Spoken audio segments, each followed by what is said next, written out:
Hello, everyone. Sorry. Hello, everyone, and welcome back to Signal, our weekly show where we curate the latest news on the future of work, AI, and tech.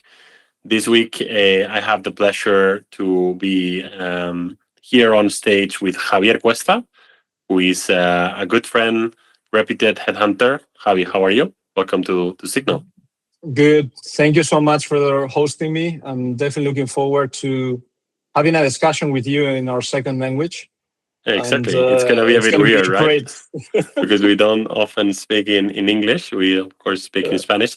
But actually, for those of you who want to listen to Javier in Spanish, he was actually already a guest in the Nova podcast, in the Marketing Leaders, where we discussed about a year ago things around headhunters and so on in Spanish, particularly for marketing, right? With our dear I think it was actually in May as well. So it was every May or every early June. We should just put in our agendas and calendars. Exactly. Next time in French. Next time in French. Okay, but just as a brief background, Javier, can you tell the audience what do you do for life and what's your background? Right. So basically, myself, I'm a materials engineer and a chemist. Now that there's a lot of young students understanding what they want to do in the future, just make sure that you study something that you like. Don't look on how that career is going to impact in your professional careers. Everything will come to an end. And at the end of the day, I've been, even though I was an engineer by trade, I've been in the people business since 2009. I started in Page Group in 2014. They called me to open the new office in Los Angeles. It was my second experience in the US. I had a brief internship when I was at 3M in Minneapolis. By the way, I'm flying to Minneapolis in a couple of days, and where I have great friends, and I lived great experience. But after that brief internship, I went all the way down to the on the people side. First, more on the recruitment on Michael Page. And then when I started the new office, I did a lot of not only recruitment, but also, understanding different type of cultures and, opening a new business from ground up. So that's when I got my entrepreneurial side, more consolidated. It was hard. The US market has nothing to do with the European market, much more dynamic. At that time, you couldn't imagine the difference between the European and the American market. And that gave me a lot of new skills, because the way you interact with people, it's not through personal, it's not that much of a personal approach, but more a transactional approach. And that's not good or bad. It's just another way of doing business. In 2016, I opened Page Executive, and then 2018, I had my first one, Anna. We had it in Los Angeles. That changed completely my life. And then in 2019, I became a certified coach. I had my second one. And with two kids, one of them a newborn, I decided it was the right time on February 25th, 2020, to become a full-time entrepreneur. So 1 month before, exactly. It was 3 weeks. Did you know that Nova was incorporated also in February 2020? Wow, I didn't know that. So that's, yeah. Anyway, so what do you do today at Bedford and Bailey? Can you walk us through the business today? So basically, Bedford Bailey right now, it's not the only company that I created. But Bedford Bailey, we do, on one end we do Excel research, on the other end we work with teams to create high performing teams through coaching and advisory. Hopefully, we can talk about coaching later. We do a third kind of division where it's basically technical assessment on the 360 appraisals of steering committees or individual employees within the organization, and then a fourth one that it's advisory, where it's kind of a mix of different type of projects, consulting projects and advisory projects, to make sure that we not only attract the best talent, but we engage them and we develop them the most. So that's a little bit about myself. I keep on working a lot with the US but my family is here in Spain. I go back and forth. We have an office in Miami. We have another office in Madrid. And I have the honor to say that Nova has become one of my top partners when it comes to technical recruitment. Nova has proven to be an excellent partner for my clients as well. So definitely looking forward to expanding our partnership and keep our business growing together. Totally. Yeah, because I guess executive search, no, it's not where we are shining the most, but probably, roles that are a bit more junior. It's not probably worth your time and your expertise, no, to be working on those. So I think there's a very good synergy in between both companies there. Let's move the conversation more into AI, because this is a lot of what we discuss in this show. We are seeing clearly how in recruitment AI is changing everything. We are, in our case with our Nova Recruiter, focusing on direct search, no, on outbound strategies and to source talent, which actually works pretty well, let's say, for junior and mid-level professionals. On the other side of the coin, we are seeing a lot of AI also being used for filtering, for inbound. There's companies like Orbio, for instance, here in Spain, doing a great work in everything that is kind of filtering big volumes of candidates. What has been the impact for executive search? Like, has AI impacted at all your executive search business, or are you leveraging it somehow? Well, I think there's an obligation to integrate AI in all businesses. I believe within executive search definitely has been assisting us in getting a better understanding of the technical backgrounds of the people. We can record and get a full transcript of the interviews, and out of that you can prompt with your Claude or ChatGPT, whatever you want to use, to understand a little bit more about the real motivations, or what they feel that the real motivations are for the person to change, what the technical background is, what how this would be a good fit for the role, because you can actually insert the job description as well. So that helps us a lot in taking reference as well. Obviously, you get much more information than just taking notes. You can be fully present in the conversation, understand what you want to get, and fully focus on getting what you want to know from the person that you're placing somewhere. While there's a tool that is taking Doing the those admin network. all of that, right? So those will be two things that definitely has speed up and make us more efficient. But obviously, I believe there's also a component of personal relationships where that, at least to date, cannot be replaced. Yeah, probably won't, right? Because the reality is that, I guess, in many cases, the best candidates is not only through Nova Recruiter or LinkedIn Recruiter that you're sourcing. It's more you having the agenda and being able to WhatsApp the right person and getting that right person that is very busy, not replying on other channels, to actually grab a coffee with you, and you understanding whether, there's a good fit in between that candidate and the position of your customer, right? I guess executive search is still very much of a craft in this sense. It's not a factory, no. I think you showcase it very well. At the end of the day, AI helps a lot with technical requirements and CV filtering, understanding if the technical capabilities of the individual. The more technical, even it has nothing to, it could be related to how junior or senior the role is, but definitely the more technical the role is, usually there's a correlation of the higher the technicality, the lower the soft skills are important. That doesn't mean they're not important at all, but definitely if you need someone very, very technical, where you guys are excellent at it,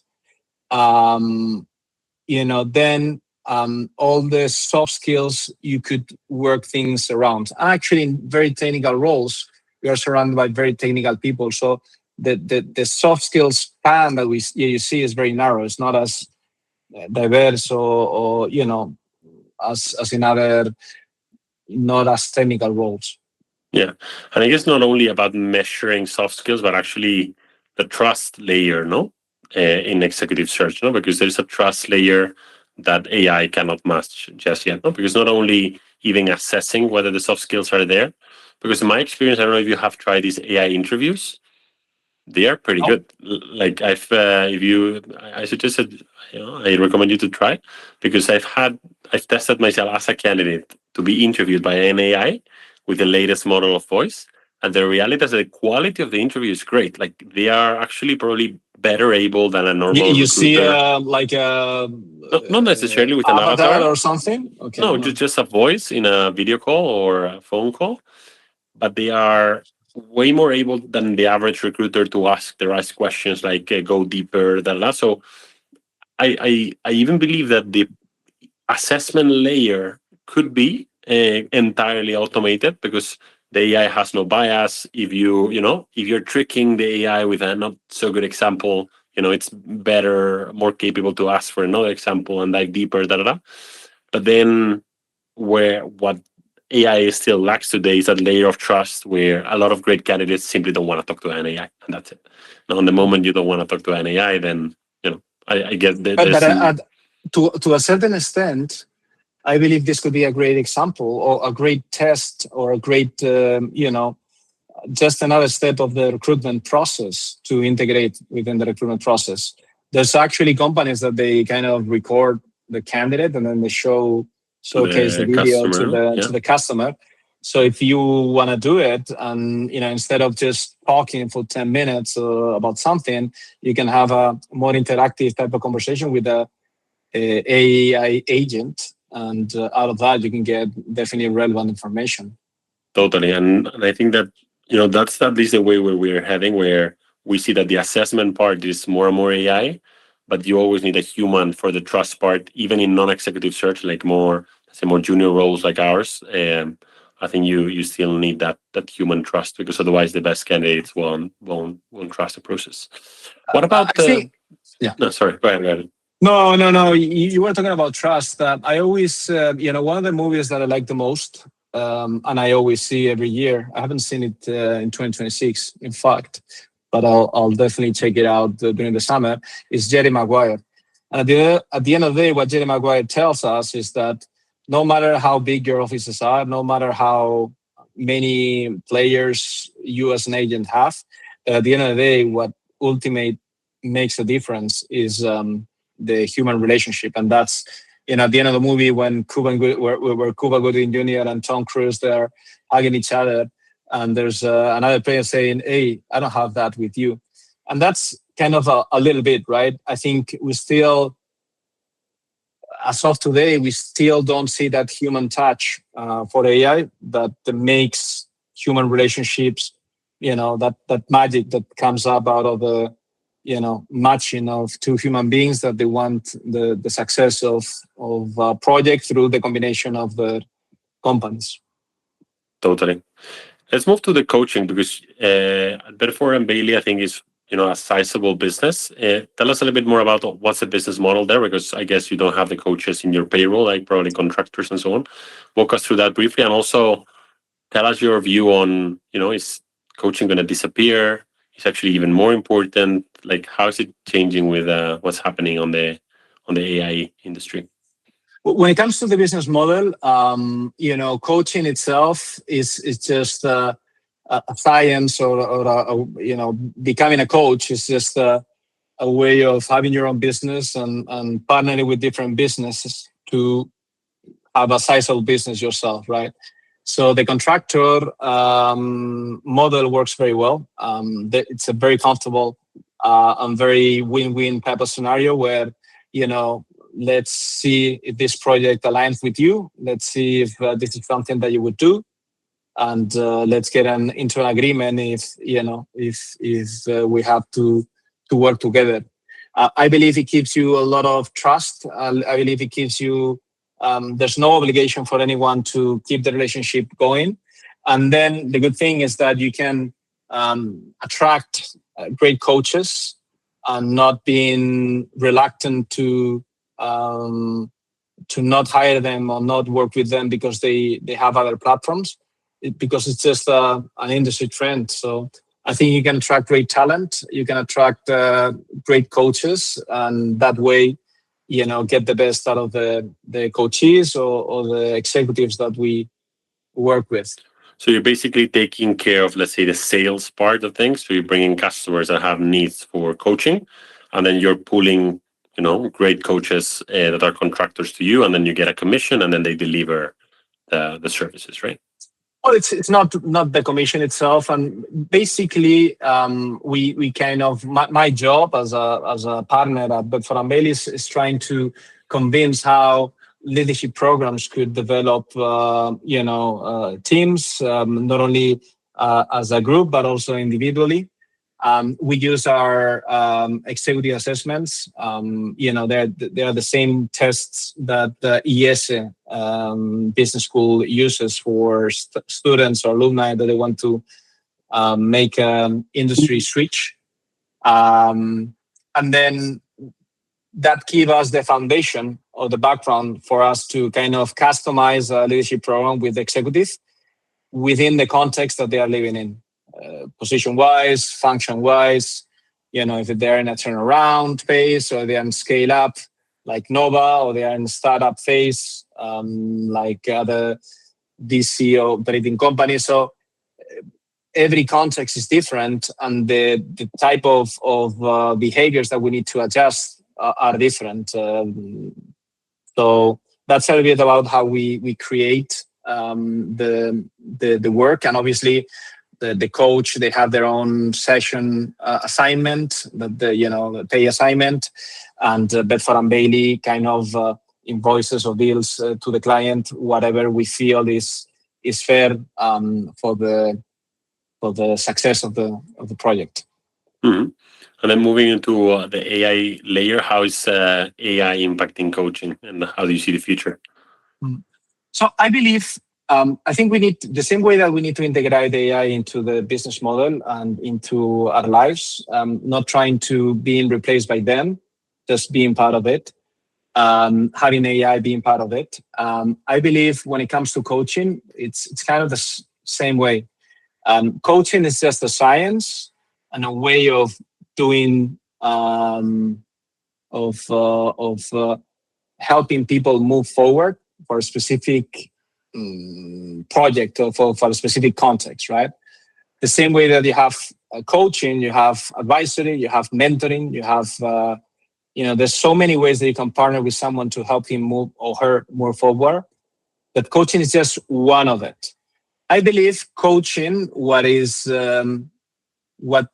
where coaching is really good at is in influencing others by asking the right questions, by making people think about the questions that they are asked, very profound question, but by actually improving the active listening of the coach, not only what the coach is saying, but also what you see underneath. So at the end of the day, I always recommend skill level professionals to get a coaching certification, not because they need to become coaches, but because the tools that we use at coaching are so important to leaders to understand how to lead by influence. I think AI is making companies more equal, less hierarchical, more equal. So the only way that you can influence others is not going to be by you have to do this because I tell you to do. There's no way we can impose others what to do. The only way that we can generate activity in the same direction is by influencing others. And coaching could be an excellent, and it's not the unique tool, and it's not the only tool that we need to use, but definitely could be an excellent tool to integrate in our management skills and lead by influence, because I believe that's the future. But what you're trying to say as well is that what the AI is actually good at and what the AI can teach you is more, let's say, technical stuff or how to do stuff, which is not that close to asking the right questions or being better at influencing. That remains a very human thing, right? That's what I'm understanding. Well, and again, I think it's similar to recruitment. The lower or the more junior the person it is, the more the less important the nuances are. Right. The higher you go, um, a coach not only just have a coaching session and then disappears. The coach needs to understand the overall context. The coach needs to understand why the CEO is having a hard time in transforming the organization from a mom and pop shop to a professional company that is expanding their business internationally. In that transformation, they need to do a lot of things. And you need to take into account a lot of different components. And I believe that's where, at the specific level, an advisor, a coach, whatever you want to call it, someone who's going to partner with a C-level executive. I believe that's where the value will throw up. So I believe it's kind of, we are at the same point with recruitment, and obviously, I think it's going to democratize coaching the same way that this democratizing recruitment. But at some point, I think integrating coaching and in your listening skills and so and so, it's going to be irreplaceable because it's going to be human relationships at the end of the day. Yeah, that's what remains. So, so basically, what you believe is that for the, let's say, more for people who are not able to afford a coach, AI can already deliver some good value. But the more senior the person is and the more relevant the role, the more there's still the premium to still have a coach. Have you seen any impact in the recent months on people quitting their coaches and just going with the Claude for because Claude also acts as this counterpart. No, it gets a lot of your context, da da da. You can debate a lot of things. It's true that it's very agreeable, no? So it tends to agree with whatever you say, no? Probably a coach is more able to see things from distance. But have you seen any trend of people buying more or less coaching due to AI? I think so. I believe not only as coaches, but also as second language teacher, or you can just train them to what you want to get from them, and you can do a lot of back and forth. I think I don't know if it's it's a little bit a curveball from this question, but definitely I believe we need to educate everyone in values and in understanding how to use and how not to use AI. Because definitely, when you're using AI to be your psychologist, you're the coach, your teacher, you're everything. We are becoming lazier and lazier, and we're procrastinating in doing things by ourselves. I believe AI should be the vehicle, but we can't become just AI dependent. We need to give them the space and get the most out of it without losing You need to still be on the wheel, no, differentiates not us. in Yeah, the definitely. passenger. I agree with that. Maybe one last before we move to discuss some of the news of the week. But you know, uh, AI in the last 6 months has completely changed the way I work, the way we operate as a company, and I believe I have a lot of friends within startups, scale ups, tech that are also changing dramatically everything around their companies. I'd love to know a bit more because you have more context into bigger companies. You have already access to the boards, to the C levels. What worries today those C level people? Are they worried by AI, or is it more still Trump and what's happening at Iran? Like, what are they worried about, and how is AI and the future of work having a role in those preoccupations? Like, do they have layoffs in their minds, or not really? What's in the mind of the boards and CEOs today? Well, I had to say that in our business we do a lot of manufacturing and industrial businesses. Companies such as Fortive, Johnson Controls, Gunner. Companies that they manufacture something or they design something and then they distribute it. So we are now in the tech, in the tech sector. We are not, usually this type of companies that have that many programmers or or positions that could be replaced by AI. So I believe, depending on the industry or the sector you're in, AI is penetrating at a different pace. The second thing that we need to discuss is that definitely AI is one of the things overall, it's one of the things on the overall concerns that C-level people they have. Obviously geopolitics is one of the top things, or it got to the top, and now people they're just understanding how to navigate in this complex scenario. Turnover, how to engage people, because since COVID, not only in the US but in other parts of the world, the war of the talent, or keeping the right talent for the organization, is becoming more and more complex, as there's a lot of companies that they not only offer you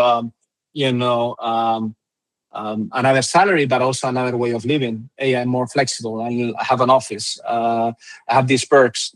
So there's a lot of things to choose now. I think it's becoming more and more common to have very much more dynamic type of careers.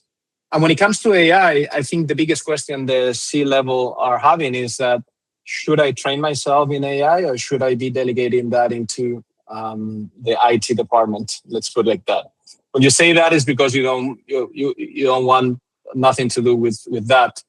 But at the end of the day, there's the challenge on how you become proficient at something that is evolving so fast. So everything that is new now, it's going to be obsolete in 3 months. That's the first thing, is how you understand what AI means. And then the second thing is, okay, there are companies, usually these more startups, and that they are actually using AI agents as part of their organizational structure. So you see people with real people and then AI agents. So now it's becoming more and more common to have chief AI officers. Where they are coming from, they can come from marketing. They can come from most of them from a CTO, like a technical officer. And that's, we're just starting to do that. There's a lot of questions that need to be responded, and in a lot of industries, they're just figure things out. I think in 6 months, 12 months, we will have a better image on how CEOs will integrate AI in their lives. Totally. Because is even it a skill that you're getting as a requirement? Like when you're now recruiting for a C-level, is AI fluency part of the job spec, or not yet for many roles in manufacturing industry, for instance, in a role that is not the IT or the tech? For the majority of the roles, we don't put a big emphasis on the AI savviness. But at the end of the day, what you need to understand is that at that level, when you are a CEO, you should be curious, you should be open to learn, and you should be adaptable to different scenarios. That's in the majority of the C-level people, they should be good at those three skills, right?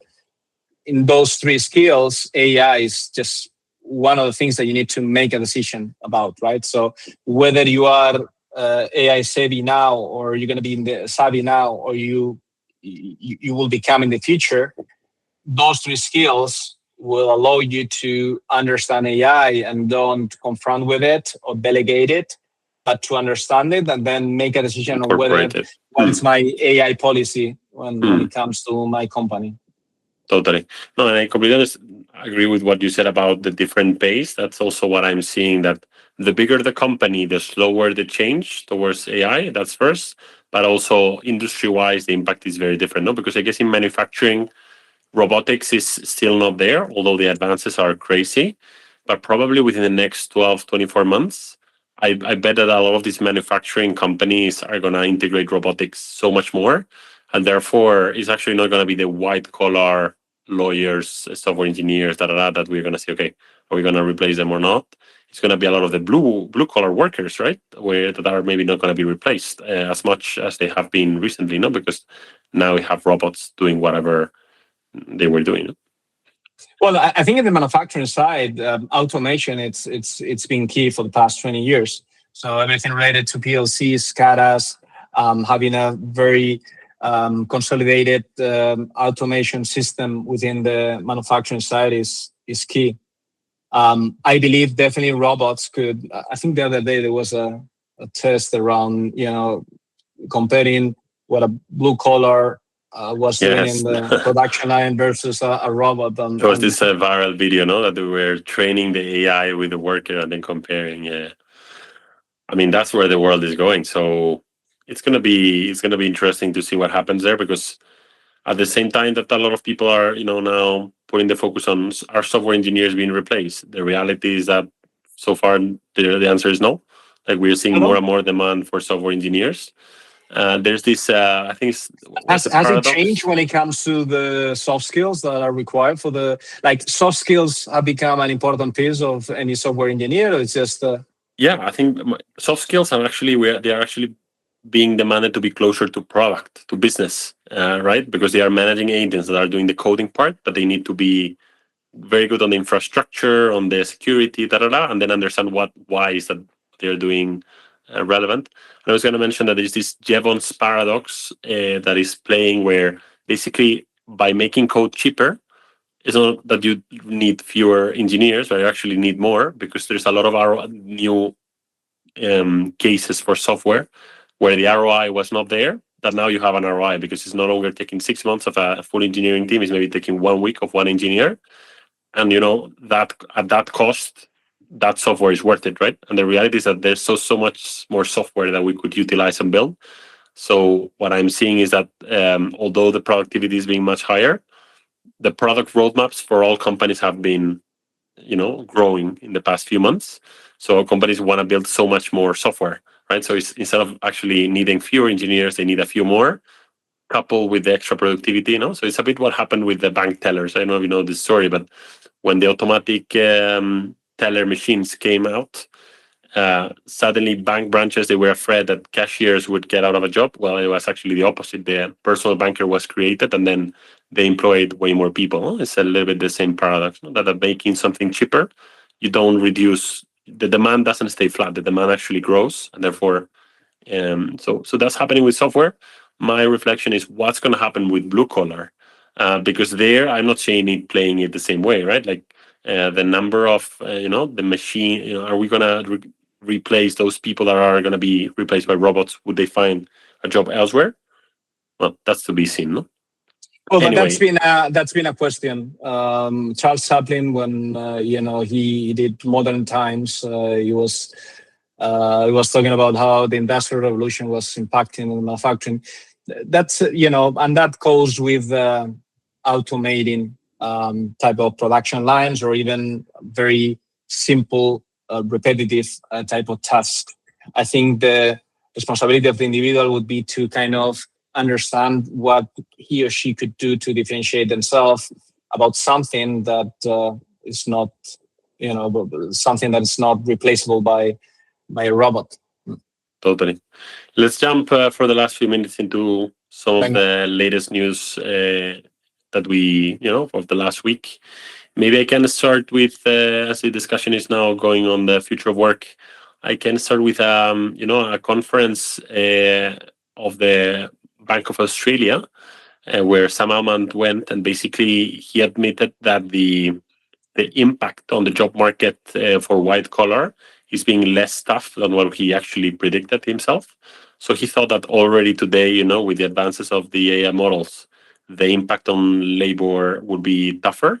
But the reality is that, it's being, as he quotes himself, having less of an impact on entry level jobs and overall white collar.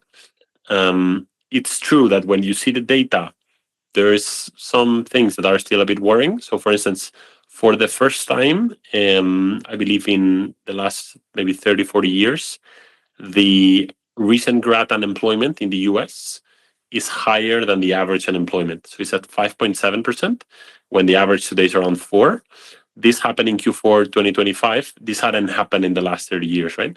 So we're seeing some trends there. There's also a study by Stanford, also around those graduating juniors, that says that people aged 22 to 25 in these AI exposed jobs, like we were mentioning, marketing, copywriting, software engineering, they are the amount of jobs published is down by 13% versus the same time in 2022. Whereas if you check workers that are 30 plus, the amount of jobs openings are growing by 10%, right?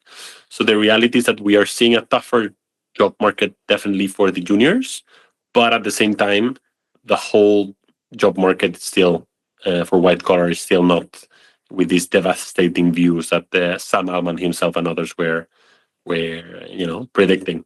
So yeah, let's see how long it lasts. But so far the impact is not as big, even on white collar. I think it's like we were saying before. It's all about the neighborhood you are, right? Depending on the industry, or depending on the size of the company, or depending on the moment of the company, the more junior roles would be more needed or not. At the end of the day, what I can tell you is that an intern now is not going to be just market map me whatever you want to do and let's do some emails or those Basic are analysis, easy tasks. Now the Yeah. intern is doing projects that 6 months ago were unthinkable that they would be able to do. So all these new students, not only, and it's not a thing about the students, it's also a thing about the teachers.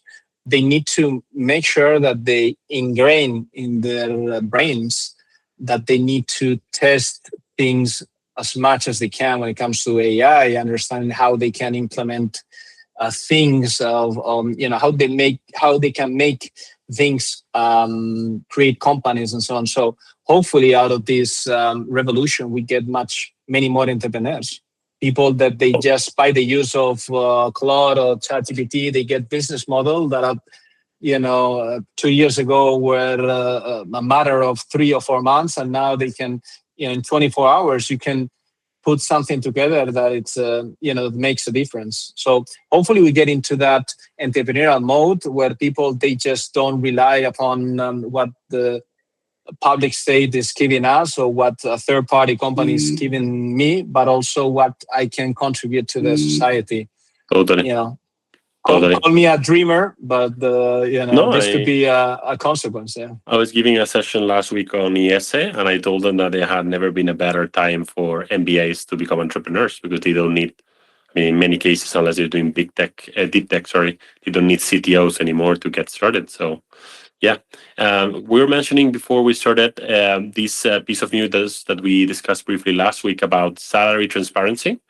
I believe you know with more experience what happened in the US with something similar. Can you walk us through what's happening, what's the law about, and what's the experience that we have from the US on trying to implement more salary transparency in the job market? Well, I believe it all started back in 2017 when me as a recruiter, I was one of the on the checklist was asking for the current salary, base salary, bonus, benefits, perks.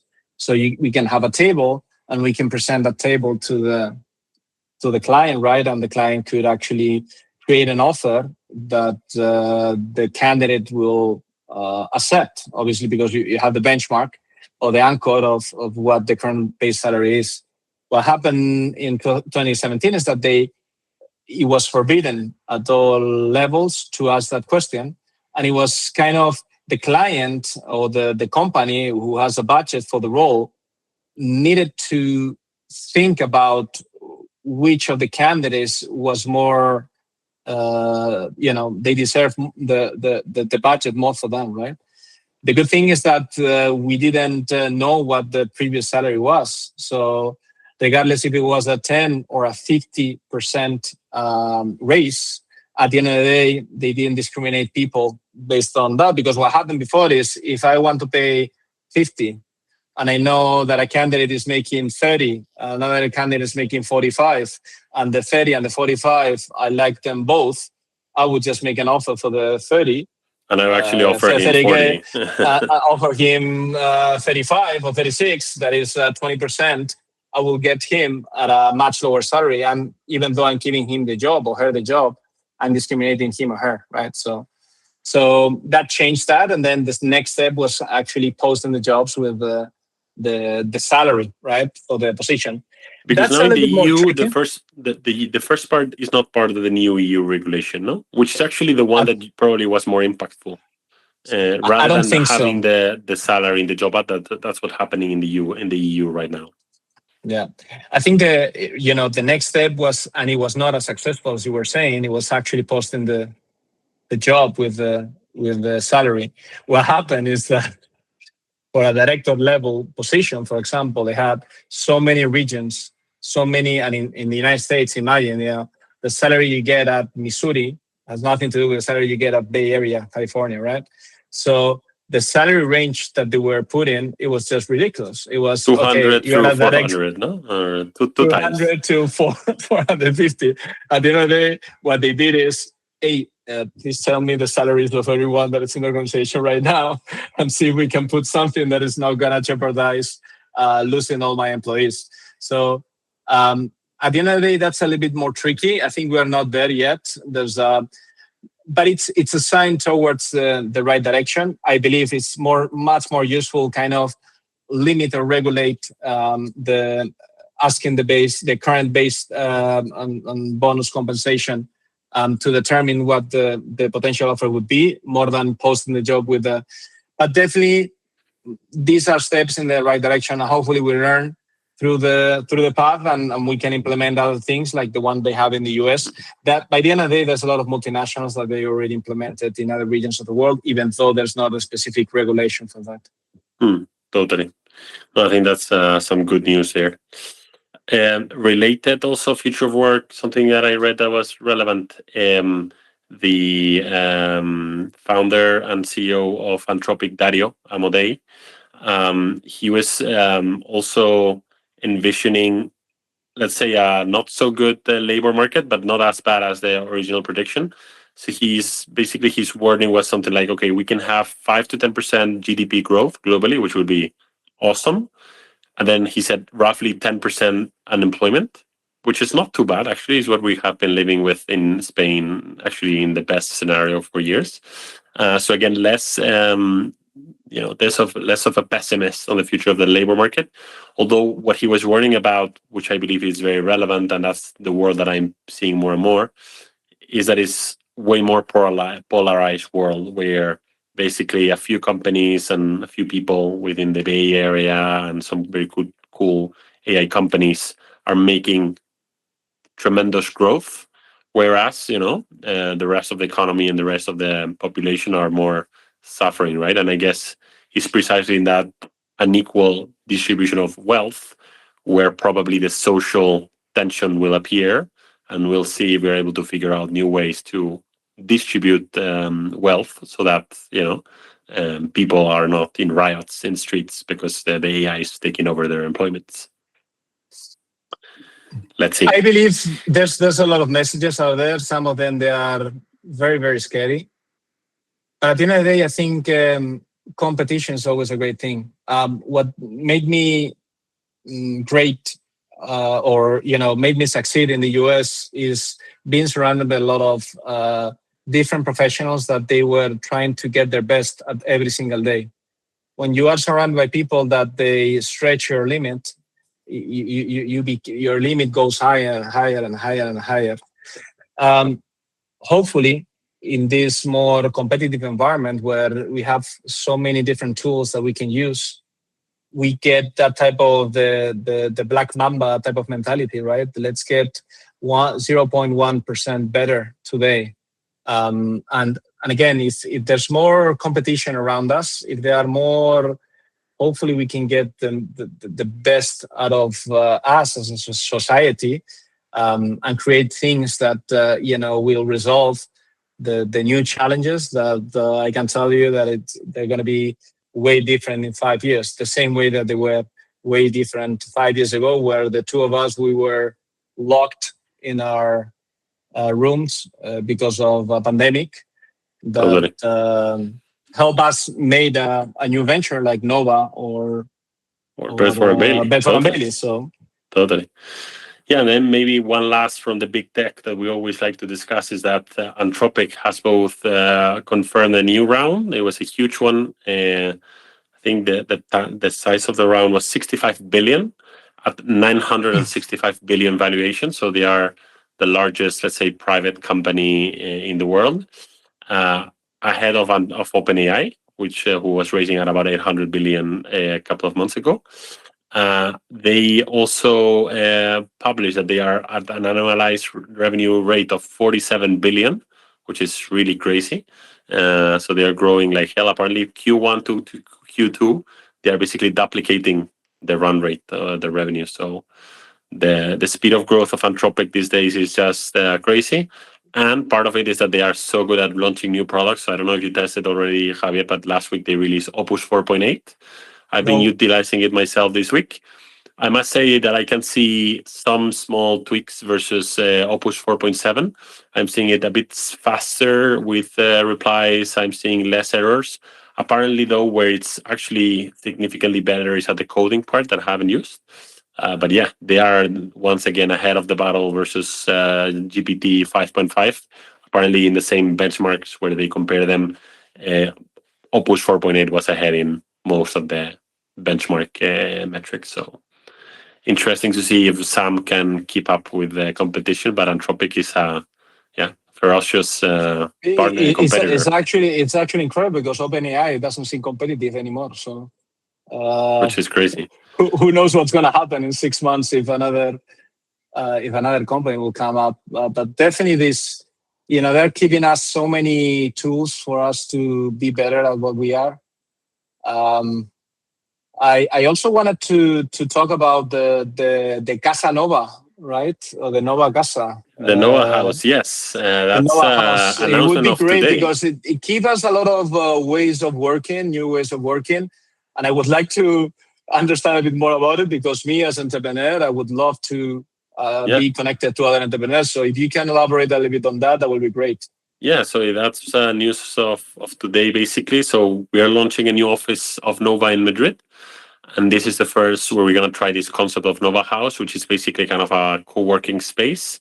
We are starting to kind of have other people from other companies be able to kind of work with us. There's a cool booths and meeting rooms and so on, and we're going to be hosting most of the Nova events there. So it becomes somehow an epicenter of connections, talent, things happening. We're also going to enable one of the rooms to be for recording of podcasts of content. Right. So you have your own podcast and your own show. If you want, you'll be able to record from there. And yeah, let's see where it takes us. Is we are just experimenting and iterating, but we felt this need for a physical space to connect the Madrid community, which is the largest at Nova. So yeah, Where is it excited going to to be see. located? In Madrid? It's in Cuatro Caminos, Cuatro close to Cuatro Caminos. Caminos. The cool thing is that it's in it's in this a street level with its own door, right? This is one of the keys we were looking for. It's not in the typical building with other companies or other stuff. So we have our own. We're free to come and go whenever we want for the events and so on. That's super convenient. And I was there this morning. It's looking pretty cool. So yeah, looking forward to having you there. Congratulations on another great initiative. And hopefully you get, there's a lot of things that you can do together that you guys can do in that Nova House. And hopefully it's a new way of collaborating. I think your spirit is very open to collaboration to get the most out of um, Innovation Hub. And definitely this Nova House is going to be a space of creation and a space of celebration and a space of Totally. recording as well. But hopefully it incentivizes other companies to do so. Totally. Anyway, before we close, Javier, anything that you carry with you? Any reflection? Any final remarks? Anything that was interesting from this discussion together? Oh, I believe we need to be open to AI. We need to understand AI without being confrontational or scary about it. It is like the movie How to Train Your Dragon, right? Where at the start of the movie they were scared about the dragons and they understand how to, cohabit or co-live with a dragon, and then to the point where in the third movie the dragon has their own society and movie, and they are not just the human being is on top of the dragon. But so I think we are in that journey to understand a little bit. We shouldn't be scared like the Vikings in the How to Train Your Dragon movie. We should be open to it. I think there's lots of opportunities. There's a lot of vehicles that could accelerate our careers, our learning process. We can become much more productive. And people that they don't have that initiative or that capacity to initiate things, they could become more autonomous, more proactive, and more productive in getting things done, just by the fact that they can go back and forth in brainstorming with someone that they didn't have before, because obviously your manager or your leader or your peers, they also have to do their own thing. So hopefully, it's like Enlightenment Now. It's a great book from Simon Pinker.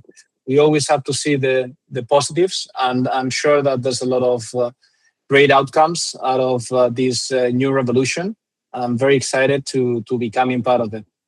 Totally. I also come out with a kind of a positive note with this news of probably not as kind of complex labor market that we have been seeing.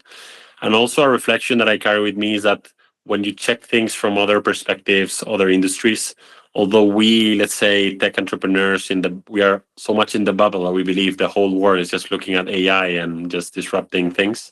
The reality is that there's a lot of industries out there that are very far, on the usage of AI and on the whether humans will be replaced at all. It's not something that they are still considering. So, yeah, always take this news about AI taking over your job with a pinch of salt, because there's so many jobs out there that are still very, very far from being automated.